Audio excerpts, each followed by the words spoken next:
Hello and welcome back to this masterclass series and the podcast. I have Victoria with me today. I'm so excited to introduce Victoria Mercedes Rose, who is a somatic practitioner, registered counselor, and embodiment coach who's all about helping people get out of their heads and back into their bodies. So that's what we're doing today. So I'm so excited to have you with us today, Victoria. Excited to be here. So I know that you identify and support those who identify as deep feelers, empaths, highly sensitive people. And I think that we're attracting a lot of these people who identify with that today. And I can definitely identify as that as well. I see a lot of women identifying as these, deep feelers. I'd love for you to touch on like what does being a deep feeler or highly sensitive person actually look like in everyday life? Like, what are maybe some signs to pay attention to? Because I feel like maybe some people are like, maybe that's me. I don't know. So I'd love your take on this. Totally.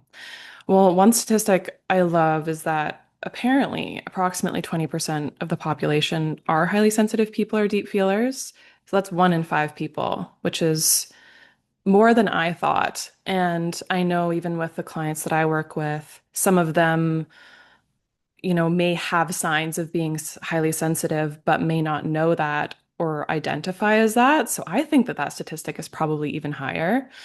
Um, in terms of, what it is, being a highly sensitive person means that you have an increased central nervous system sensitivity to emotional, physical, and social stimuli.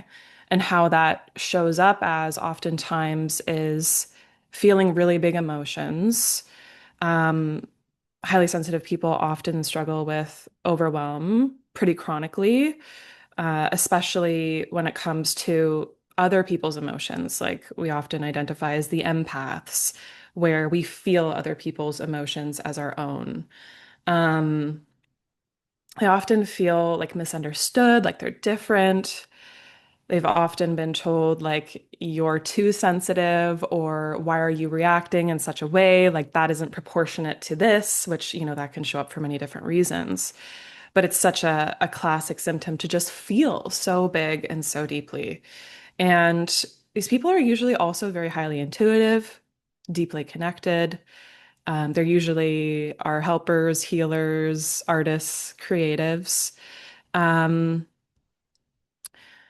and even with the heightened intuition, I find what is a common struggle with highly sensitive people. I know that this is a question that I've asked myself is, how do I differentiate fear from intuition? Because if we're highly sensitive and we're feeling big fear, it can be really hard to differentiate that from intuition. So, one thing I remember someone sharing with me, I can't remember who it was, but I've heard this again and again now, is like, how do we differentiate? Well, usually fear is like we're catastrophizing, it's paired with racing thoughts. Um, it's usually a sympathetic arousal, like heart racing, this kind of really big, intense feeling, versus intuition is kind of this quiet inner knowing. They're very different energy wise. Um, yeah, so a couple ways that it shows up, and also like at the core, what it is. It's a heightened central nervous system sensitivity, which means that we may not be able to decrease our sensitivity, but we can increase our capacity to hold what our sensitivity brings up for us. I love that. And I totally relate to the intuition fear thing because I've also like heard that many times. And I've also asked myself that question where I'm like, how do I really tell?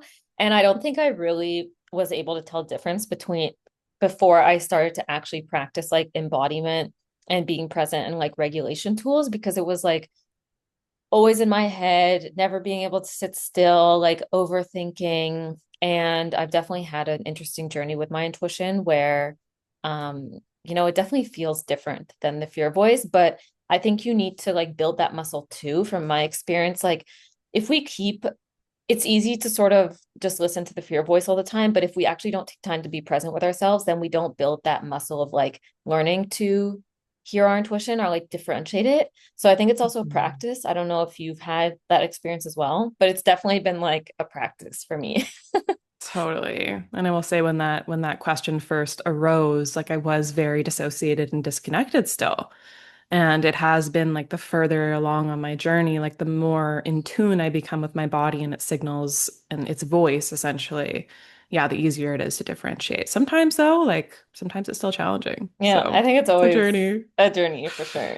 I'm wondering, just the top of your head, like you don't need to like show science-backed research for this if you don't have it, but do you think this affects more women? And do you also think that childhood has a part to play in this? Yeah, so that's been a really interesting new kind of information that's been coming in for me. I think that the first place I heard it was through the holistic psychologist. I think she talked about it.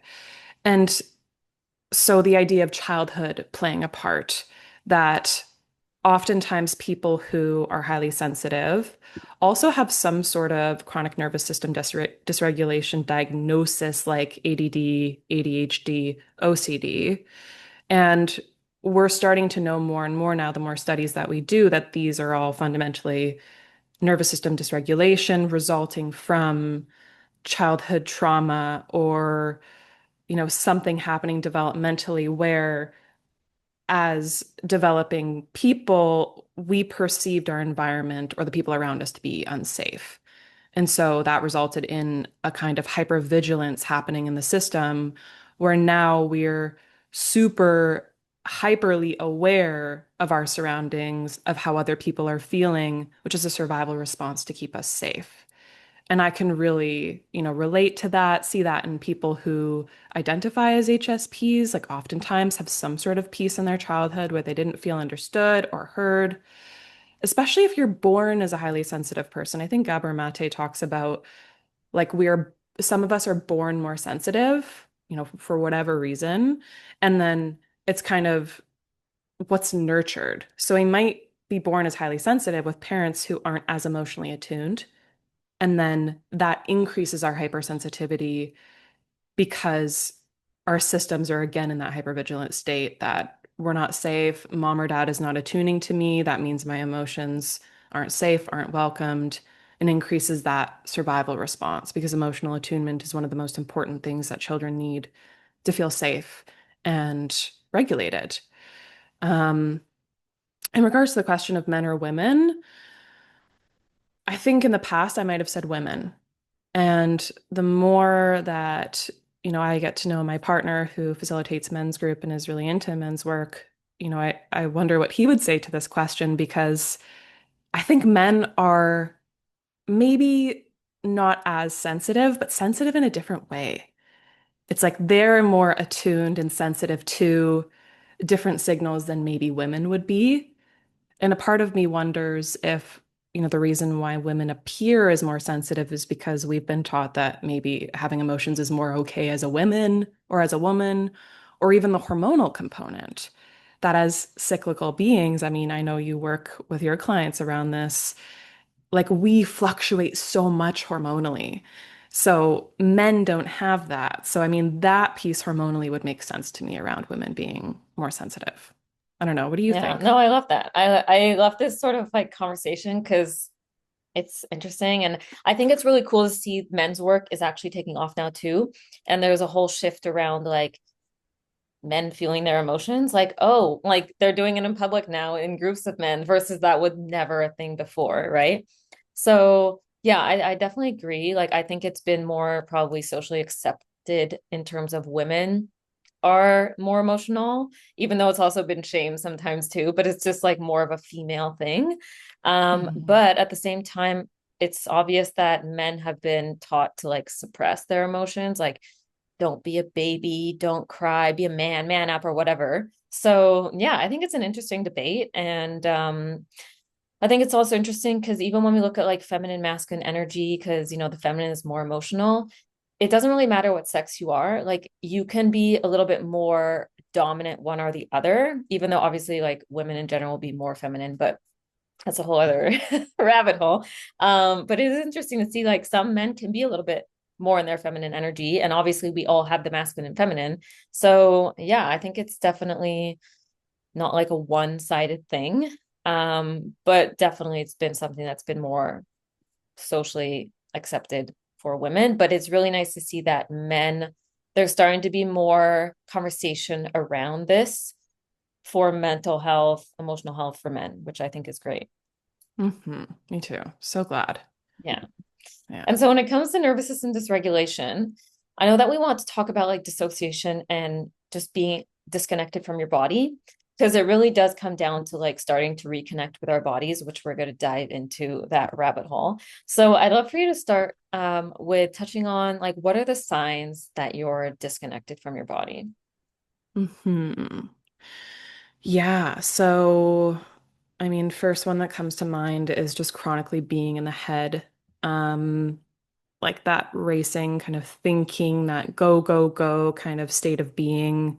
I mean, really how we've been encouraged to move through our lives, or even conditioned rather, um, to really disconnect from our bodies. I mean, even you think of like the school system, like from a very young age, we're taught to ask to use the washroom, to wait until lunch or recess to eat, like these very basic biological cues, we've been taught to disconnect from. And even, I think it just has become habituated for so many people, which is like, oh, after I do this task, or oh, after I do this, I'll listen to my body and what it needs. Or, I'll finally rest once I've accomplished A, B, and C when the body's like screaming for rest. I mean, I've struggled with that one so much. It's difficult, especially when what's comfortable is to keep going and to feel that sense of like urgency around accomplishing. Um, the other thing is like I find really common is intellectualizing feelings. So we have something come up or a trigger happen, and we kind of like logic our way through and think our way through our emotional experience rather than feeling our way through it. So intellectualizing emotion, um, yeah, that sense of numbness or disconnect from sensation and feeling at all. Like some people might have a trigger happen or something where they might, naturally, if they're connected, have an emotional response to it, but they're cut off from feeling that like mind body disconnect. So those are a few that, come to mind. Yeah. Curious if you have any to add. Yeah, do you think that other things it could look like numbing out? Yeah, like you mean like specific Yeah, behaviors? so like numbing out, whether it's with substances or even like electronics, social media, Netflix, Oh like yeah. that kind of thing. Totally. Yes. I think that that is a huge epidemic right now. And it's really interesting because I feel like screens, I don't feel like, I know screens simulate connection. We feel a sense of, I think, like faux connection when we're looking at people on a screen, which in an environment like this where we're live, I think we can feel a sense of connection. And I think also when we're watching a video, like say people who are watching the replay, will probably feel a sense of connection to us talking. But when it comes to using the screen as numbing, I mean, I know I do it all the time. It's like I'm feeling overwhelmed. I'm like been go, go, going. I sit down on the couch and I want to go grab my phone to distract from the discomfort of being overstimulated, Yeah. especially as a highly sensitive person. So, I mean, yeah, that numbing absolutely with the screens, with the social media, substances, like addiction to stimulation, the go, go, go. Yeah. Yeah, and I think that the freeze response comes to mind here too for me because I've definitely experienced this. And I think it's become, especially since COVID, I've just seen an epidemic of people talking about it and relating to it. And it's kind of like the classic example of, and I've seen so many reels about this too, and I've spoken to many people who experience this. I've also experienced it where you're like, you just can't get yourself to do basic tasks. Like it takes so long to go for a shower, or you literally end up like scrolling social media and you're just like half an hour has gone by and like I can't stop myself. And it's like that freeze response is a very, I think it's one of the most tricky places to get out of, unfortunately.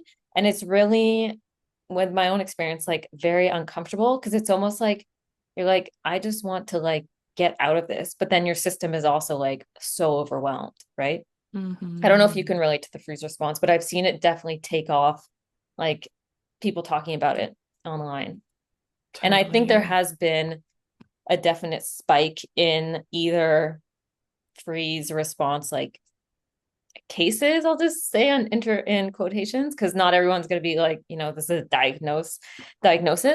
But there's been an increase in talking about it, and I think probably people experiencing some sort of freeze response since COVID for sure, which makes a lot of sense. Hmm. I don't know if you have any thoughts on that. Totally. I mean, collective trauma.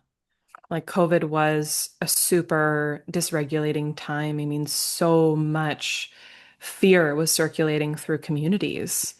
And I mean, thank goodness some of us, in Canada, we had CERB, we had some financial support while we weren't working.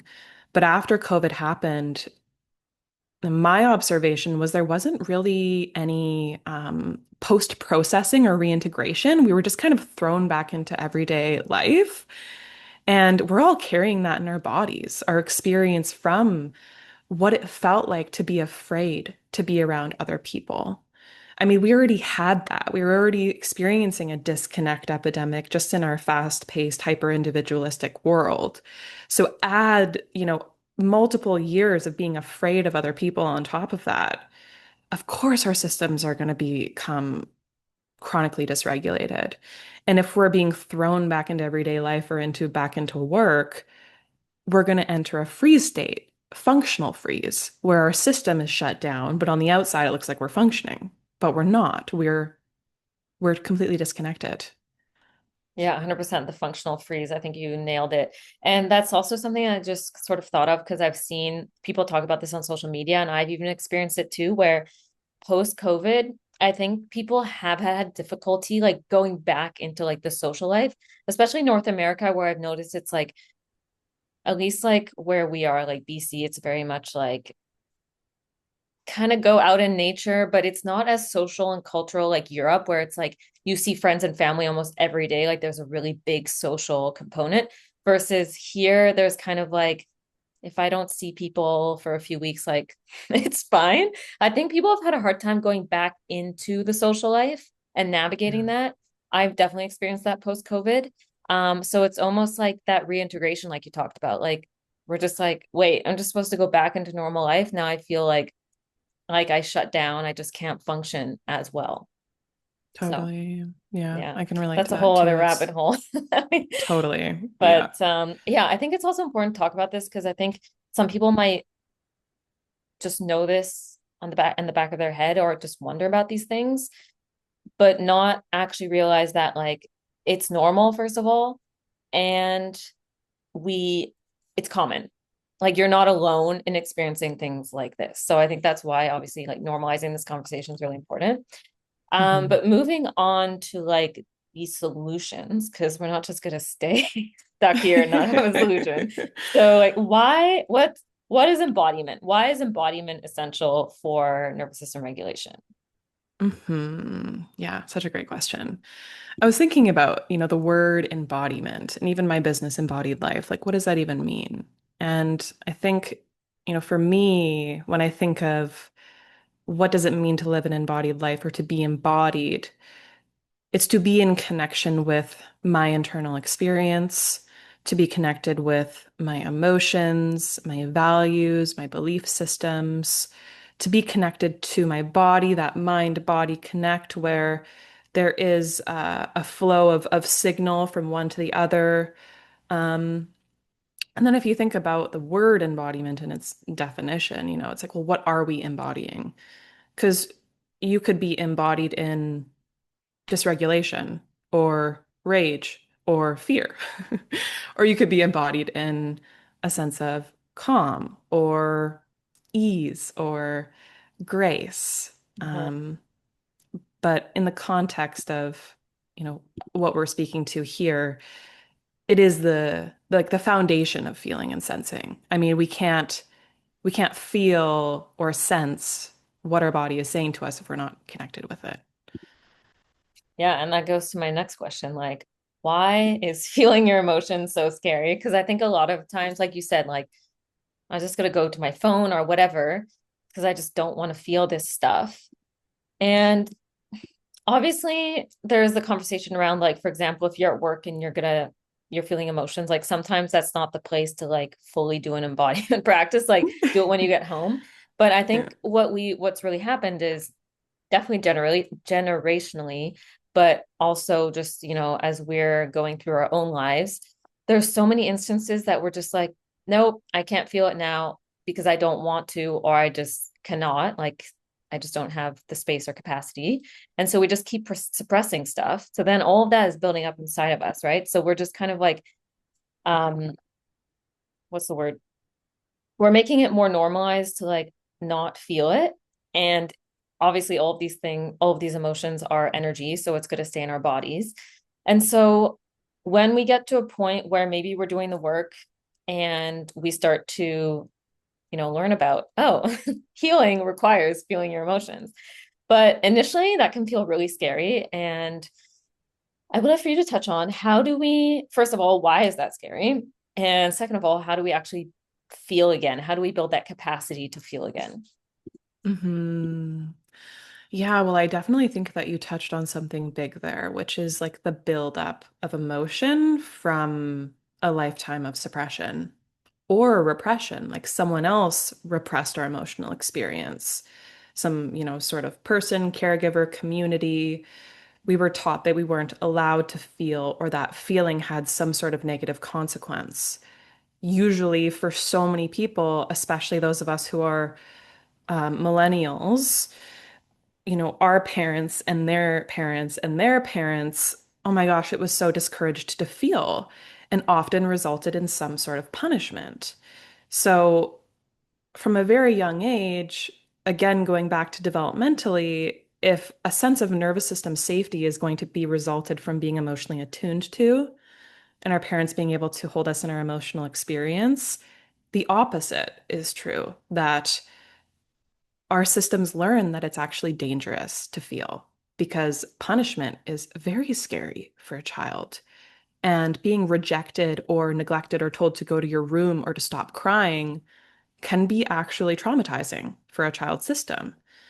So, of course, coming into adulthood, we're going to feel like there's something bad or wrong about feeling, and it's going to feel really scary. And even if we didn't have that experience, even if we were met by our parents emotionally, there was probably some point throughout our lives where we were condemned for having emotions. And then the other piece, I think, is that, yeah, we've just got so much built up over days, weeks, months, years, decades, that when we start to go in and start to feel, it's like, holy shit, there's so much there. Like, I can't, I need to, let's go, let's get out of here. Like, not safe, no. So, when I'm working with clients around this and even just talking about it with people in my life, it's like, I really do believe from experience that we have to start small, like baby, baby, baby steps. Because when it comes to healing the nervous system and creating that sense of emotional safety, like it's just got to happen slow. Because if we just go full force, like most of us do in most things in our life, it's like that all or nothing. I mean, I know so many people can relate to that, especially sensitive people. We risk overwhelming the system.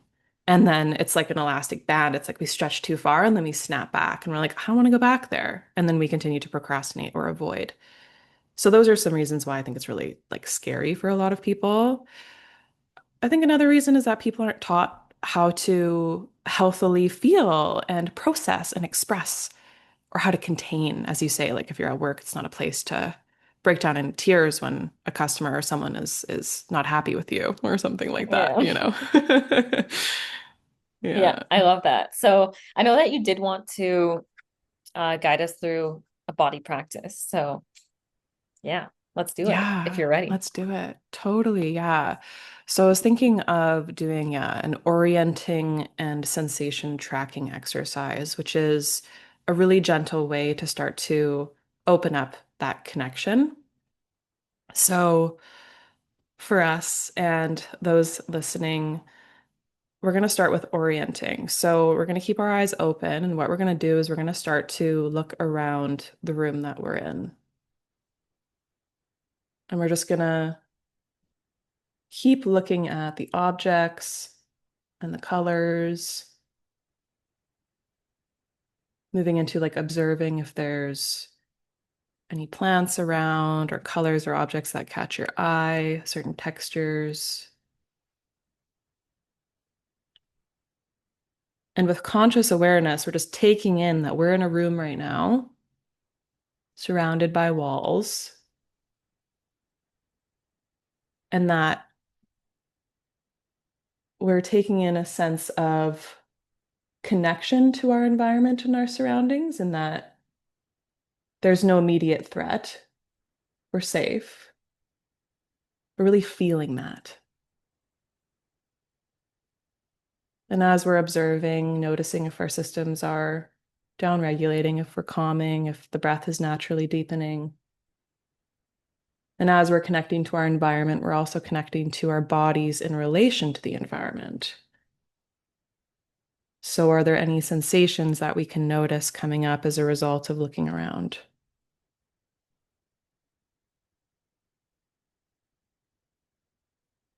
And really, just for a couple moments in silence, we'll just take that in.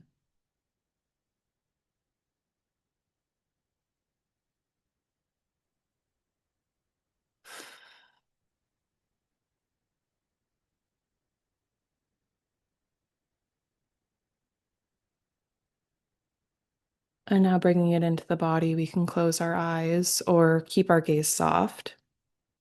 Sometimes closing our eyes can be overwhelming. So, now we're bringing our awareness internally. So we just brought our awareness to the external environment. Now we're scanning the internal environment. So start to notice the quality of your breath. If it's shallow, if it's deep. And the key here is just observing without judgment or condemning our experience in some sort of way. We're just observing without force, not changing anything.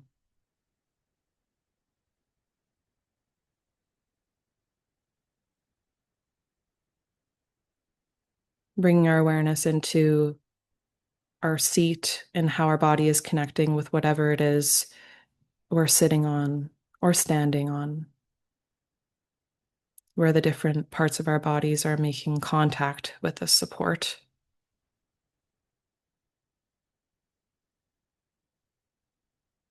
And feel what your chair feels like or your feet feel like against whatever fabric they're touching or ground.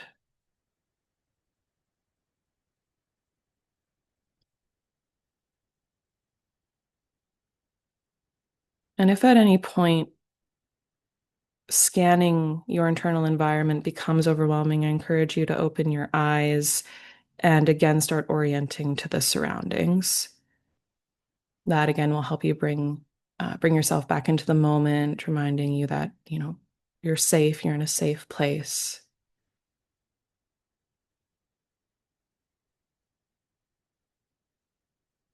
And if it is comfortable, continuing to scan your body for a place that feels easeful,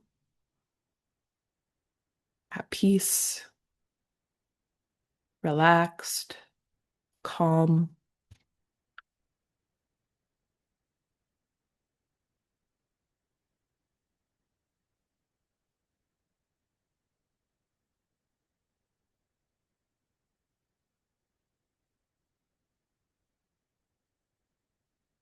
And if there aren't any places like that, even just noticing if there's anywhere that's neutral.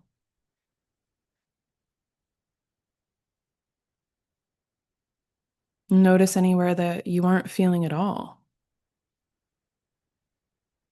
And if that is your experience that you're not feeling at all, know that that's okay. It's actually quite common.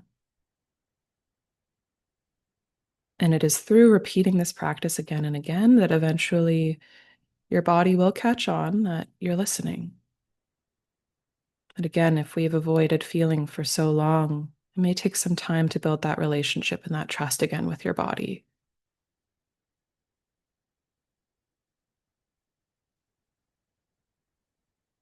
And we can start to become aware of any places that we're holding tension. Again, all of this is without judgment or trying to change anything and just building that practice of noticing. So discomfort, tension, where might we be holding, where we could not be, again, without the force of changing, but noticing. I know where I often hold tension is my shoulders, my upper back, my jaw.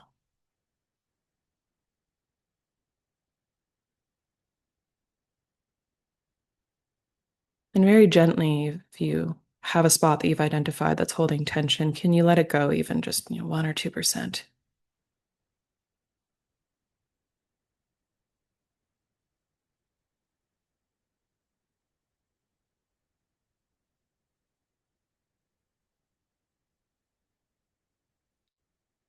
Bringing your awareness back to your breath, noticing the quality of it now. Has anything changed or not?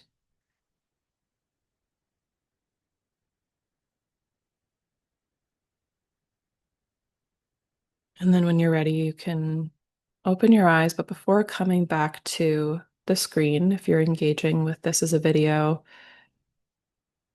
or not, even just come back to the orienting to the environment, look around your room. Again, noticing the objects and colors and textures, any living, breathing beings around you, a window. Hmm. Coming back when you're ready. Beautiful. Hmm. Thank you for that. I think we're all Hmm. Zen now, or a Yeah, lot more Zen, at least. totally. And I love practices like that. And thank you so much for guiding us through that because I think sometimes we can make, like you're talking about, like we can overcomplicate things or, make things seem like they need to be like these huge practices, like an hour of breath work or something like that, where it's like you could do a simple exercise of like attuning to your environment, which is so powerful and literally takes seconds. You could do it anywhere. And that Mhm. is literally can create so much progress and healing, but it's going to be subtle, right? But when that adds up, I think that's really the thing to emphasize because I think, it's with our whole sort of quick fix society of like, we get things right away and everything, and we sort of like want to see the huge progress. That's not how the nervous system works, like you said. And so I think it's really powerful to learn self-regulation tools like that you can use anytime, anywhere, like for yourself. You don't need to like be in like a session with someone, like a counselor, even though highly recommend, but like you could do that on your own time too, Mhm. which I think is so powerful. And then I know that you were also touching on, how we relate to others. And obviously that can make a big impact on our healing and the state of our nervous system, like our relationship with others, if it feels safe to express ourselves, etc. So moving on from this practice, which is obviously like a self-regulation tool, I would love to dive deeper into the influence of like co-regulation, because obviously like we said, our relationship to others could create more dysregulation, but then it can also create more regulation with the right people, which is why our environment is so important. So, yeah, I'd love to touch on like how to heal and feel through connection with others, because I think we need to have both, right? It's not just one or the other. Totally. Yeah, and I think, in context to the coming out of COVID and even, as we mentioned, the hyper individual society, it can be really uncomfortable to be in connection with others for a lot of people. And it is absolutely essential for our healing. I've heard so many relationship teachers talk about how we can only heal so much on our own because as soon as we're in the presence of another person and their patterns and their system, it's a whole other ballgame in terms of what that brings up for our system and in our bodies. Especially those of us who've experienced some level of developmental trauma. Relationship can be a deeply dysregulating thing. So I think you spoke really importantly to like the kinds of relationships or the environment, because of course there's going to be relationships and people that are going to help us feel more regulated, and there's going to be people who trigger more dysregulation. And I also want to emphasize in this moment that dysregulation isn't wrong or bad. It's actually a very normal, natural part of the system's cycle that it goes through in terms of, when we're dysregulated or the sympathetic arousal is happening, that's the cortisol and adrenaline. And, a healthy hormonal system, circadian rhythm relies on certain levels of cortisol and adrenaline to accomplish tasks, to essentially be productive and have energy and get stuff done. So, we talk about nervous system regulation, it's the system's ability to come back down after we've been dysregulated. So, when a relationship or a person is dysregulating to your system, that doesn't necessarily mean that there's something wrong with the person or the relationship. That can just actually be pointing to something within you that needs to be addressed or looked at. I mean, I experienced this in my partnership, like super safe, trustworthy, beautiful connection. And yet he can make me feel the most dysregulated. And, you know, so that's where our work is. And sometimes relationships are inherently unsafe. If you don't feel met emotionally, if the other person isn't able to take the time to understand you or meet you or attune to you. So, embodiment being essential to be able to differentiate what relationships are safe or not. In the context of co-regulation and safe relationships, I mean, our nervous systems are developed in relationship to one another. Our little tiny mini nervous systems when we're born, even before we're born in utero, are developed from being in connection to our caregivers or our parents' nervous system. Mostly moms, but dads too. Not even mostly. I mean, even if you're born and you have caregivers that aren't your parents, um, they're feeding off of those signals from the nervous system. And it's so cool if you think about what the nervous system is, like this kind of electrical thing that spreads all throughout our body that then sends out and picks up signals from another person's electrical system. Like it's just absolutely so miraculous when you really think about it. So that co-regulation being essential in that, one thing I've found, especially being a therapist and being in therapy, is that we can feel things that we might not feel safe to feel alone in the presence of another person, because we know that we have someone there holding us, helping us carry it. There's some sort of signal that happens where we do have more capacity to go to deeper depths than we'd be able to on our own. Now, I don't know the neuroscience behind that. I just know that it's a thing, it's really important. And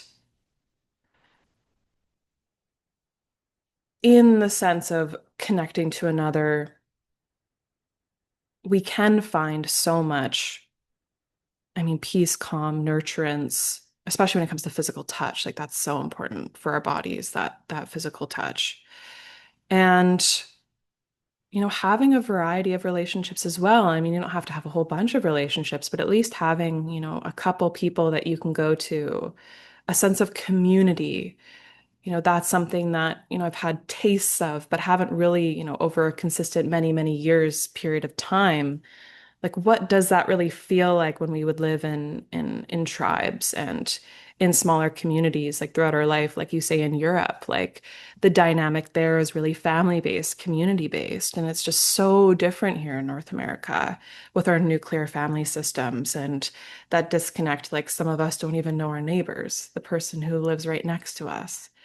So co-regulation, super, super important. And we need people. We are relational beings. Another thing I think is really important to acknowledge about co-regulation, because sometimes relationships aren't always available to us with other people. whether that's because our friends aren't available or we're in a period of our life where we've let go of connections that no longer serve us anymore and we haven't yet met the ones that do, that we can really lean on connection with animals if you have like a beloved pet or even like animals out in nature, the birds, and nature in itself are both super powerful co-regulation tools. There's, the bird song, listening to the wind in the trees, like feeling your feet on the earth. There's an inherent, cellular recognition and connection that we have with natural elements. And that serves as such a powerful co-regulator. I mean, honestly, I don't know if I would be where I am without utilizing that as a resource. Yeah, I love that you touch on that because there's even studies now that show like what is it called? Ecotherapy and the impacts of like anti-inflammatory impacts, cortisol reducing impacts. Like we all feel better when we get off our screens and go off in nature. So I think that that's really amazing because obviously, that is going to be much more accessible to most people. Sometimes we don't always have like a safe person, and sometimes we are rebuilding that community and those people in our lives. So I think that's really important to acknowledge too. And then obviously there's also professionals that we can have that support as well, like yourself. But I could definitely relate to the relationship thing where you're like healing in relationship. Because when I moved in with my partner who's also going through a lot of who also went through a lot of this inner work at the same time as me, um, our my anxious avoidant patterns came up and his avoidant patterns, and it was hilarious because we're both learning about it at the same time. So we were able to work through it. But I think it's just, yeah, it's important to also acknowledge like it doesn't mean that you're not going to get triggered or like, oh, this relationship is bad because I got triggered or they got triggered or they're triggering me or whatever. It's like, are you able and willing to work through it together? I think is just so powerful. And I think it's really important that we touched on, isolation is really probably the worst thing and can be really super dysregulating. I had a period of my life where I was also kind of like hermiting and like, oh, I just need to like heal my stuff by myself. And then I realized like that was actually dysregulating. And so now I'm like, Mm. okay, I do need to have that co-regulation connection with people. Because yeah, like we're not meant to do this alone and there is healing with others. And I think it's also something that's very prevalent nowadays is we are looking at our connections in our communities and we're looking at like, are they serving us? Sometimes it does take letting go of people, and it can be an uncomfortable phase of like finding the right people, quote unquote. But I think that's really important as well. So I love this conversation. I think we're going to wrap up with how to use movement to unlock stuck emotions and feel like alive again. Because I know we chatted about like, the numbing out, being dissociated, not really being able to feel your emotions, or feeling like you just have suppressed them, which I think we all Mhm. can come to that stage of like, oh, like this is the beginning of my journey to feeling and healing. So I'd love for you to touch on like how can we use movement to do that? Hmm. Yeah, such an important one when it comes to being connected to our bodies. I mean, so huge. And I know even, reflecting on my own personal experience with this, I can recall back to the time where I was the most disconnected. It was really hard to move my body. And if I was moving my body, it was from a place of either force or like hyperstimulation or like dysregulation. It was like, okay, like I'm gonna go to the gym. I got to go to the gym. I'm forcing myself to go to the gym and like immediately entering that sympathetic arousal state, fight, flight, go, go, go.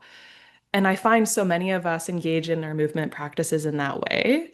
And when it comes to even yoga. I mean, I really love yoga as a movement tool because if you're practicing in a more traditional Eastern way, which I know lots of people here in the West aren't, we're, practicing the style of Western yoga, which is very much from that place of like go, go, very like results achievement focused versus traditional Eastern yoga, which I'm actually trained a bit in, is very much about that really subtle felt sense connection with the body as you're moving.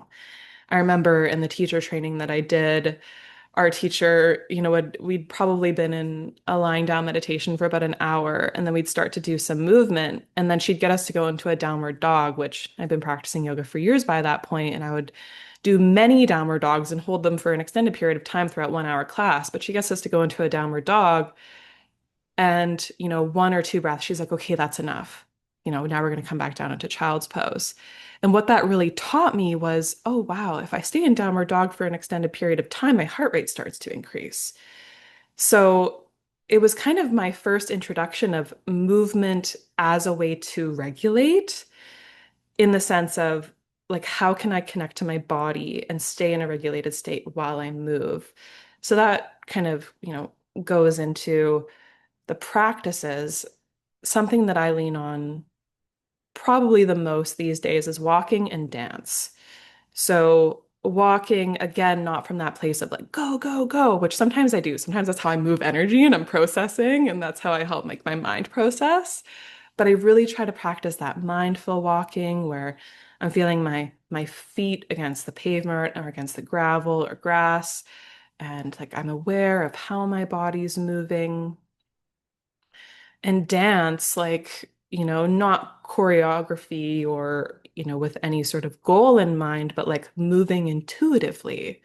And I know when I first started dancing, I would try to like move flowfully, and it was so like rigid and like stuck and really challenging. So, this to say, for anyone who starts a movement practice and feels that rigidity or that stuckness and that it's like uncomfortable, it's really normal. I remember feeling a lot of embarrassment and shame around that. And like, why can those people move all beautifully and flowfully? And I'm over here like, I can't move my hip. It's stuck. But that's like the stuck emotion. That's the body holding tension. So, with using movement as a tool to unlock, you know, stuck emotions and energy, starting small again.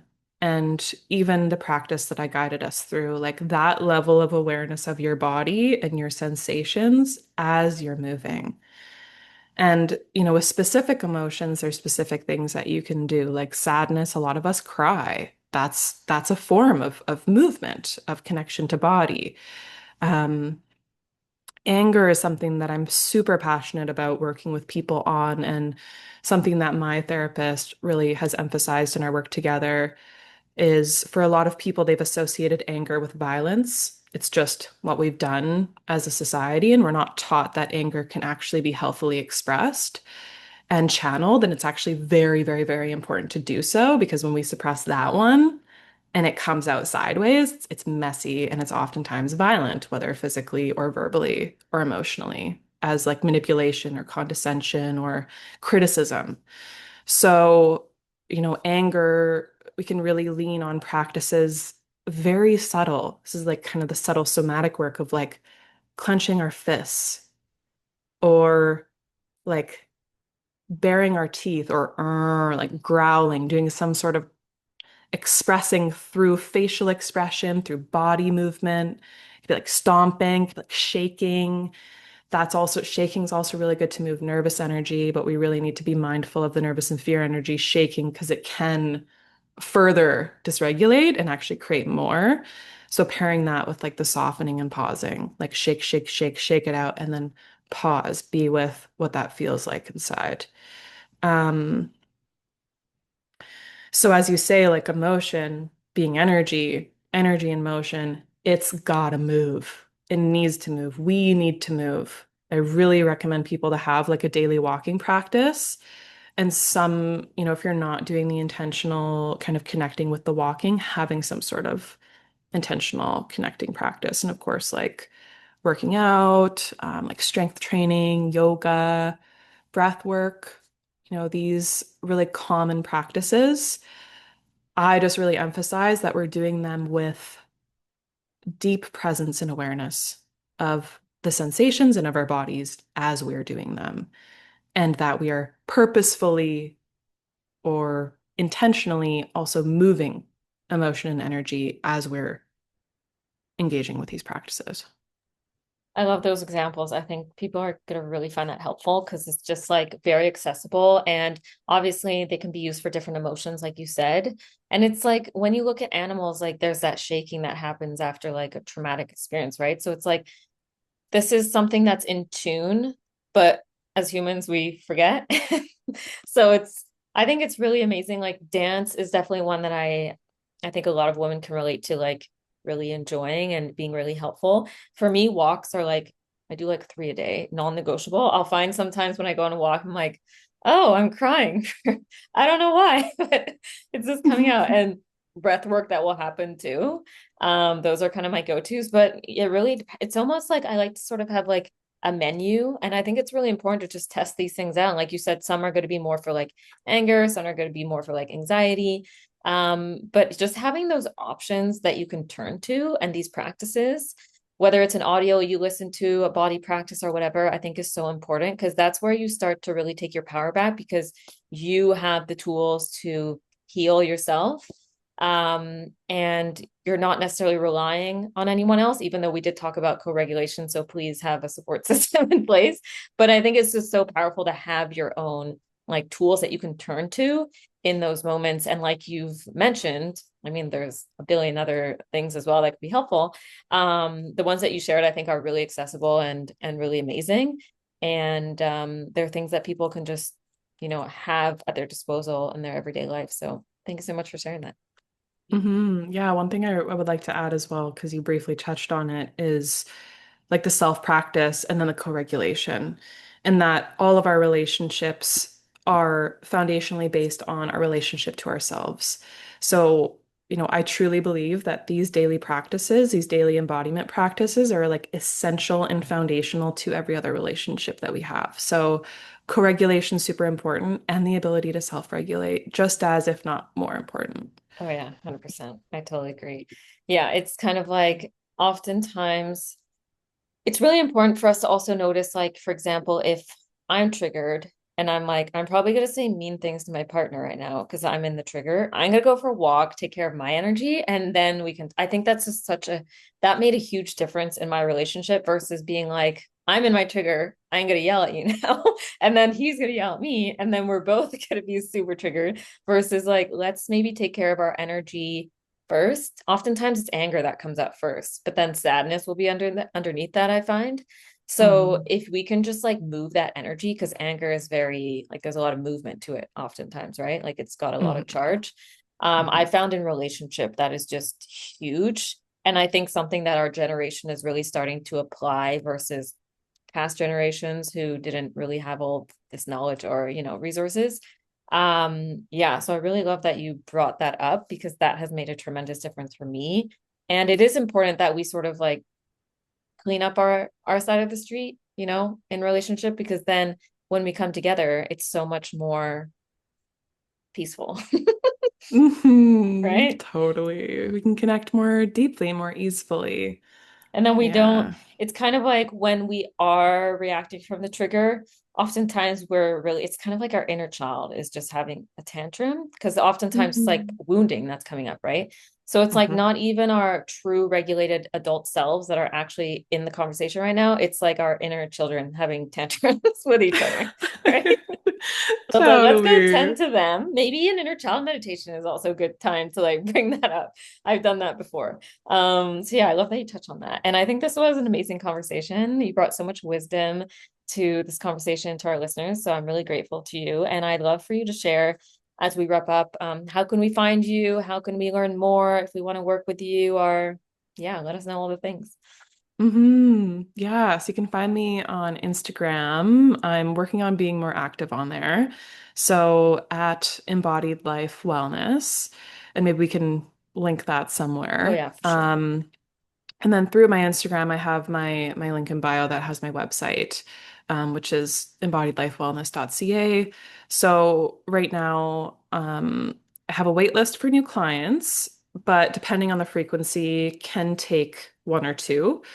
And I'm working on behind the scenes like an ebook covering some of these basics that we talked about today because I really want this information to be accessible. I'm so passionate about it. I think it's so needed and important and vital for the healing of the world that people just have this knowledge and this foundation. So if you want to follow me on Instagram, that's where I'll be advertising that when that's complete. Yeah. Amazing. Well, I will definitely share the links in all of the show notes and so everyone can find you. I'm super excited for this ebook. I definitely want to see it as well. Yeah, Mm. I think you're obviously, you can tell that you're super passionate about this and you're doing work that is so important in this world. And I really hope that it can reach more and more people. So thank you so much for coming on today. I really appreciate your time. Thanks so much for having me.